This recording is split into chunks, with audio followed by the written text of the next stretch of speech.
I'm Michelle, And I'm Catherine, and we're here at the Healthy Hurried Human podcast, where we talk about keeping pace in a world that never slows down.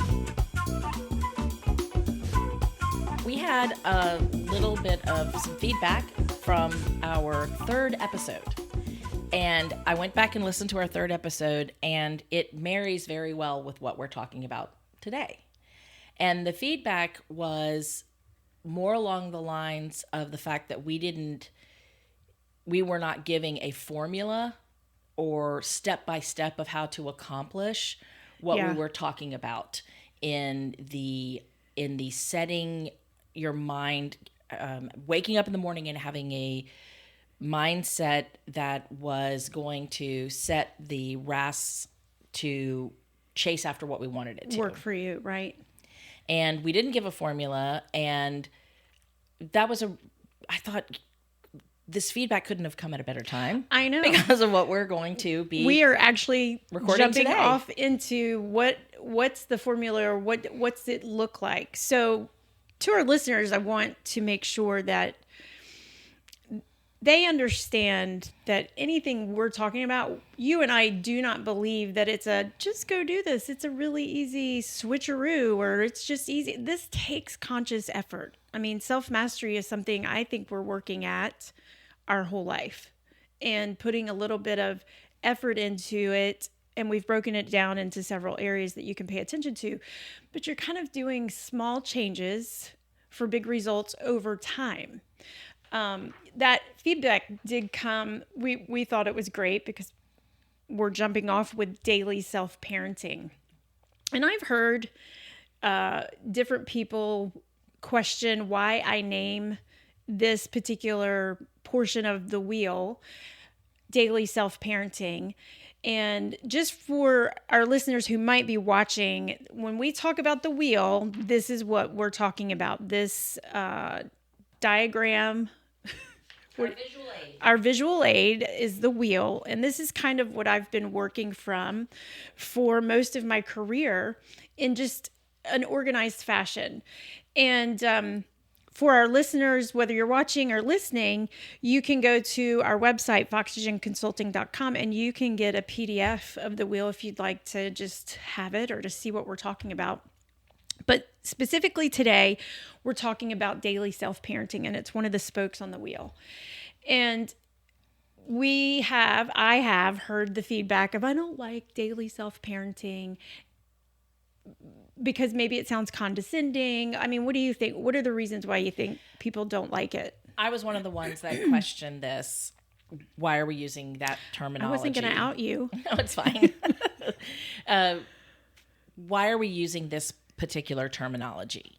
And one of the things I realized is the whole parenting question was, I'm sorry.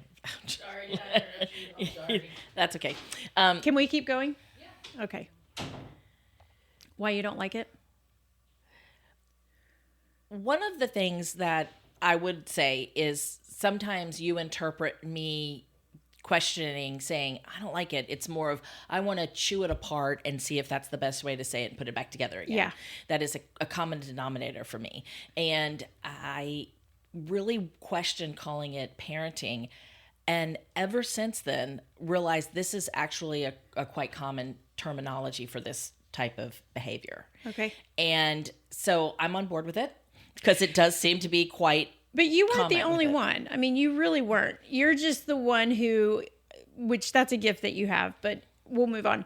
You and others have thought, I think my impression is it's condescending. Why do we need self-parenting, whatever.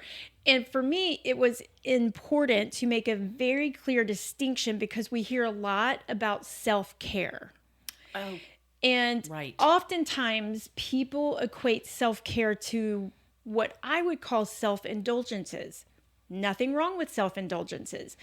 But when we're hearing self-care and we're thinking it's a bubble bath or it's the mommy wine time or it's the, third piece of chocolate cake because I deserve that is, I need that to be a distinction of this is not what we're talking about. Daily self-parenting is adopting for ourselves the role of regulator, moderator, scheduler, nurturer, so that we can create space for life enrichments. That's my definition. Being for ourselves what good parenting is for children. And as children, we grew, you can't wait to grow up so you don't get told when to go to bed, what to eat, what to do, how to do, we can't, I just remember that, we all do as kids. I can't wait. And then somewhere in adulthood, you're like, oh, if somebody would just tell me, don't do this. You need to do more of this. We feel like that would make us better. But the reality is we have to become that for ourselves, because really even somebody else I used to think if I had somebody to tell me you can't spend more than this much on any given day, or you can't eat. I used to think if I had somebody telling me, and I just know myself that I would maybe take that for about 3 days. And then I'd be like, nope. We have to learn, we have to want to be that for ourselves. So we have to learn to adopt that role and see it as us nurturing. That was one of the reasons why I put nurturer in there, is because parents are doing it not to be obtuse or intrusive to their children. They're doing it because they want to nurture and care and grow them into something healthy. If we can do that for ourselves, I want to nurture myself and do this because I love myself. I want to care. This is how I care for my body, my brain, my relationships, nurturing ourselves in a way, loving ourselves in the way that we all long to be loved. So that's kind of the definition of what it is, what we're calling daily self-parenting. And how does it earn its place as one of the 8 spokes on the wheel? So with daily self-parenting, first, we have to understand that it's paying attention to the basics. So for me, I call the basics sunlight, sleep, exercise, hydration, nutrition, and healthy socialization. Those are just basics. If you're listening, get a pen and paper out, because I have these on a Post-it note on my desk, and I have it also on a mirror on the mirror in my bathroom, because there's a lot that comes in at us all the time that I can forget. We all know this. We can kind of forget to pay attention to just one of the basics. Like, how many times have you thought, geez, in 3 days, how much water have I actually drank? Or I've been going to bed really late for about 6 days in a row.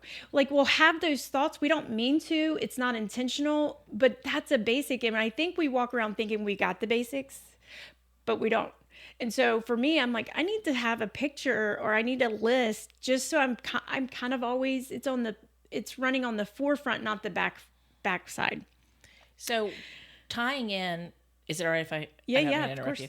Tying into thinking about the question we had about our 3rd episode, and what happens when the buzzer goes off and you have to put your feet on the ground and start running. And when you feel like you are running flat out all day long, sometimes these have a tendency to be put on the back burner. That's right. I don't have the opportunity to get sunlight every day. I don't have the opportunity to have proper exercise, or I had to grab just food really quickly.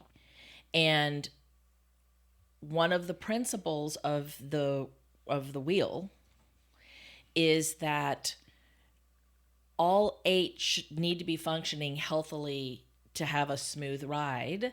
And sometimes when you realize the ride isn't smooth, you go figure out which one's deficient. That's right. And we can always compromise on any of these for a given amount of time. Mm-hmm. And it may be that you're in a space where you know that these are a priority, but you don't have the time to get the sunlight, or you don't have the time. You have to get the quick and easy meal, or you're going to be sleep deprived. So let's talk about where this comes in to play for us becoming conscientious of it? So this is really good. This is where the conversation gets really good, because you're describing life, and because we're human and because we've been designed that there is a lot of give, but at some point we hit capacity, or we need to pay attention before we overflow our capacity and we lose it and things start spinning out of control. And we don't have the luxury to live very, are there people out there who live very strict, they micromanage their own life? Yes. And probably because that's how they've learned they have to function.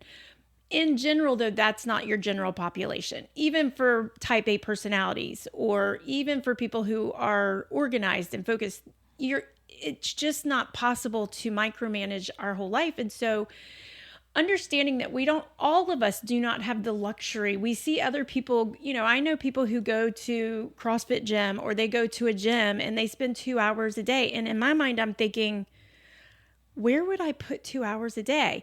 I remember years ago, Oprah did a show, and she did it with her trainer that, remember when she did her first marathon? And I don't know if you remember, this is a long time ago, but they were talking, and I remember they talked about this in particular, and he just said, you have to just make time for it. And so Oprah gets up at 4 a.m. to make this work for her schedule, because he said, I don't know anybody busier than Oprah, which really. But I remember at the time kind of feeling angry at that, thinking, I need sleep. But you know what? That wasn't for me. I had small children at the time. You don't take 2 extra hours away from a mother who's already getting up multiple times during the night. And so that wasn't for me. But you have to be able to look at your life and say, what is really important of the basics? There are times where sometimes you can't do all the basics, like you were saying. But what is it that you need most?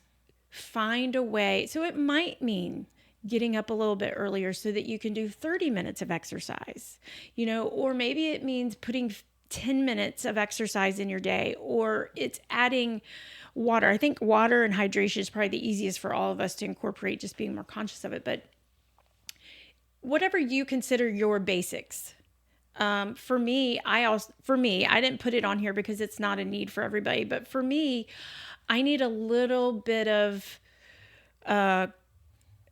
quiet in the morning, or quiet before my day starts, because I'm an extrovert, but I can tend to get overstimulated by all the stuff all day long, because I'm interacting with people a lot, and then my children and the animals in our house and all that kind of stuff, that I realized for a while I need my day to kind of do this like slow lift. I can't run into it. Right? So that is a core basic. So that's on my list for me. So I think everybody has to figure out, what are your basics. Now, the ones I listed, I think, are things your doctor would say, a therapist are going to say, hey, these are pretty much core for everybody, but you might have 1 or 2 or 3 things that you realize for you are your core basic needs. So for your core basic need, did you just start getting up earlier, or... Yes. Did you assign someone else a responsibility in the morning because you have a big household trying to mobilize? Yeah, but I also learn, so right now, I'm doing something in the morning where I'm getting up earlier, and I'm starting to really love it. I don't love that moment when my alarm goes off, but the next thought is, but we really like that moment. So it gets me up. And so I have started getting up before my household. Before that, I was telling myself, get them out the door, then I can have it. And so that also works for me too, because I know I'm going to get to come back to that and start my day. I kind of look at the chaos is starting their day. But yeah, I did. I had to you have to make adjustments. If it's important to your well-being, you're going to have to make adjustments. There's not really a luxury to this, in the sense of, I'm a well-kept woman, or you're a well-kept person. Not many people are. And I think that is a key factor to make note if you're running the wheel, which will come up with the later on when we describe or offer the appraisal. and you are running the wheel to see which one of the spokes needs to be focused on. If hydration, sunlight, proper nutrition is in your luxury category, that might be a, flag. That's a flag. That's a yellow flag. Yellow me. flag that says, okay, you should be able to do these things. What is it in your circumstances at the moment that's causing that to become a luxurious item? And that's when you are an adult parenting yourself and That's say, right. do I need to cut out the dopamine scrolling hits on social media? Do I need to maybe not watch every episode on Netflix? Or is it At the time that it drops. or yeah, right. Or is it something else, like maybe it may be a bigger sacrifice. Like what we were talking about yesterday is adding things that are healthier to your routine. We can't create more hours in the day. That's right. Something has to be subtracted.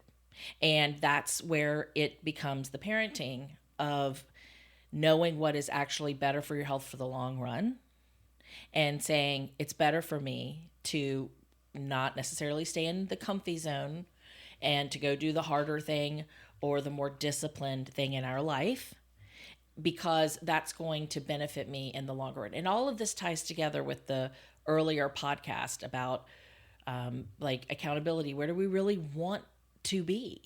And it starts with the first step. And what does that first step need to be? It may be going to bed earlier. Like, how many studies have been done on the effects of the blue lights that come from our phones and our Yeah. all of our tools, electronics that wake up the adrenal system. And it's the discipline of I heard a scientist one time talk about wearing yellow glasses to watch TV late at night so it doesn't stimulate, the color doesn't stimulate. And she said, well, my husband loves them. They're so attractive. But if we're going to watch TV after 8 o'clock at night, in order for me to go to bed at 10 so that I can get this sleep that I need, I have to put these yellow glasses on. So there are ways to accommodate, but we have to be honest that, this is why I can't fall asleep when I go to bed at 10 o'clock at night or turn off the TV at 10 o'clock at night. There's also never been a time in our society where we can actually pause and hold or go back and watch sports.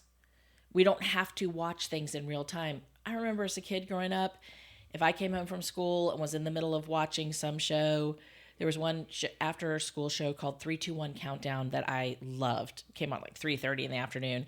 And sometimes my mom would come in because of the day and say, it's got to be turned off because you need to do your homework now. And you're never getting back to see that. I will never know how that science experiment ever finished. There are episodes we will never know the end of. Right. And But so we don't live that way anymore. We don't live that way anymore. So when you say to yourself, I actually do have control.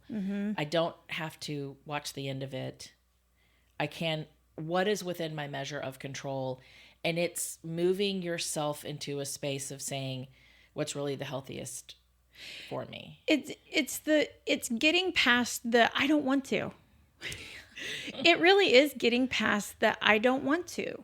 Just like with your children or a child, any adult, whether it's your child or just a child that you've interacted with, knows that the childlike behavior is, hey, I want you to do, A, B, or C, pick up your toys or go to bed or brush your teeth. They have almost an instantaneous, even if they're a good and they don't stomp it out, but there's this, I don't want to, there's a resistance to breaking from what we were doing to do what we need to do, what we should do. And it's on the wheel because I want there to be an awareness and a change in mindset of how to get past look, we don't want to. We don't want to. Or we want to keep doing the thing that's probably not best for us in that moment. Or the dopamine hit. That's right. And so if we can just get past the I don't want to and go do it, most of the time our brain follows suit. And And doing that again and again and again until we start to change the brain from I don't want to rewire. That's how rewiring changes. Then the brain starts putting together, oh, I feel better when I do that. Oh, I feel good. I'm actually motivated. I want to do this because like my morning thing, that has happened. The first 2 weeks of that, I was hard. But now my brain is starting to really ignite into what I love about being up in the house, quiet, before the sun comes up, it's dark. You know, the ritual of what I'm creating, my tea and a candle and all that kind of stuff. My brain is like, we like this. I like it. So I'm not resisting it anymore as much. I don't want to, it's a very small little quick voice that I quickly get past because the other wiring of my brain has said, we like it. And that's what happens. And when it's also on the wheel, because you kind of alluded to it or you pinpointed it just a minute ago, is we start to make these things a luxury, and that's dangerous. And if, we're going to take this to work, why this is important at work, why should leaders of people, influencers of people be paying attention to this? Because if we're treating these things as a leader, a manager, a boss, an executive, people taking care of themselves as a luxury, or it's put, in your flex time, or however we like to phrase it, because the corporate world likes to rebrand things that should just be basic human needs. That makes you, in my opinion, a dangerous place to work. If you're making, for employee, I know I'm looking at your face. Yeah. My face is saying it's a dangerous place to work when they create an atmosphere that taking care of yourself with basic needs becomes a luxury. Oh.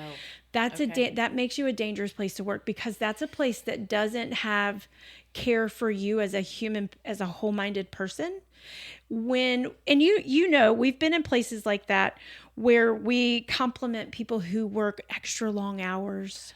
Okay. Or we award the people who have given up their vacation time. They get the award. We give accolades to people in the meeting who came in on a Saturday. Now, are there times for an occasional extra from a workplace? For sure. We're talking, but this becomes kind of the essence of a workplace when we don't honor them as human beings. They are coming in sick. Look, they come in sick. They don't use their sick days. That to me is a red flag for, is this a good place to work? I question that a lot of times when I'm seeing those types of things in the workplace, because if you are a good influencer, leader of people, you're going to want them to take care of yourself, because the more they're taking care of themselves and paying attention to the basics and not seeing it as a reward or an indulgence, then that means that you care for them as a whole person. They're also going to then understand that and feel that and give you better and give you more of themselves as a worker. I feel like a lot of companies, though, know that these basics are important and that it makes a healthier employee. And so they'll have water coolers, water available, water bottles available. They'll have branded tumblers, so to encourage people to drink more water and also be sustainable and not wasting plastic.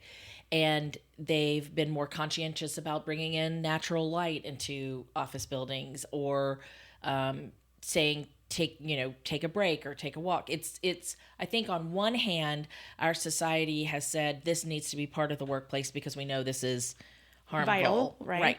And I think there is chatter maybe about this, saying this, but when you have a system that values opposite behavior,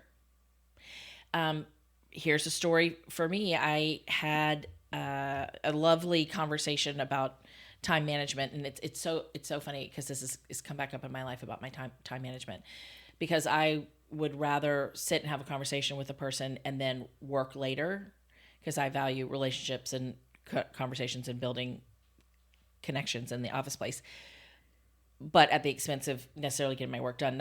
not for a project deadline, but I would stay till 7 o'clock in the office and get things done, but feel very satisfied about my day because You were connecting with people. I was connecting with people. Right. And I have the luxury of not having a family at home that I have to rush home and take care of. So Right. I can stay later.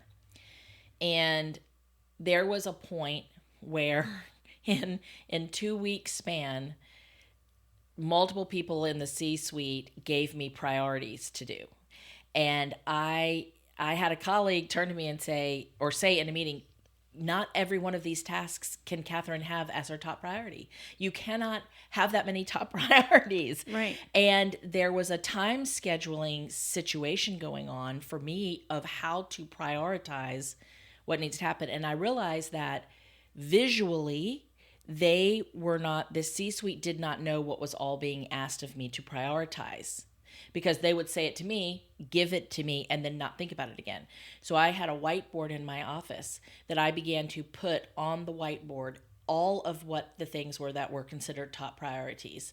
So they would be able to visually see what was being asked and how it is not a possibility. And there is a point of conscientiousness that leaders need to have to know, are we asking our employees to have a priority or to deliver that is going to make them have to come in on Saturdays? And for how long can that be kept up? Because even though I didn't have a family that was waiting for me to feed them at home, I didn't need to be at the office every night until 7 o'clock. That's right. Or having to go home and work. Or asking them to give up time with family or their gym time, or That's right. I think that's a great analogy and a great story in that's my point of why this is really important for work and executives, or if you own your own company, or managers, or if you are an influencer or leader of people, you have to, one, be mindful of how you're doing in your own life first and foremost, if you have got to be doing this yourself. But be mindful and take a look as what is the environment that we're creating? Are we making this a priority? And you're right. There's lots of companies who are doing a great job of this. There's also lots of companies who look like they're doing a good job of this, because we've heard, yes, they do have the gym. They right. do have the walking trails. They do have the water coolers, but my boss micromanages me and expects me to work through my lunch because there's a lot on my plate and I need, Or if they walk by my office and my chair's empty, they assume I'm not getting my work done. That's right. So this is why I say we have to be conscientious of that in the workplace. So Sorry, not to cut you off, but if somebody wanted to do deeper dives, yes, we have a couple of book recommendations. We do. Why don't you tell us about the books? So I've got two this week. These are my books that I'm recommending. The first one is Eat, Move, and Sleep. These are very some similar books, because Eat, Move, Sleep by Tom Rath is really about making small changes for big results. And honestly, most people, this one is very popular. The second one, Atomic Habits. I haven't met many people who haven't heard this book. It's very popular. Really the same thing, but he gets into a lot of, here's some specific tools and ways that you can do this. He shares it from his own life. So Atomic Habits by James Clear, Eat, Move, Sleep by Tom Rath. These are our books. We hope you've enjoyed this episode and hope you'll do a great job being parenting yourself. Feel free to leave comments, because we really want to hear more feedback that we can work into sessions and into the episodes if we aren't being clear about something particular as well. The Healthy Hurried Human podcast is presented by Foxygen Consulting. At Foxygen, we provide business and performance psychology and consulting.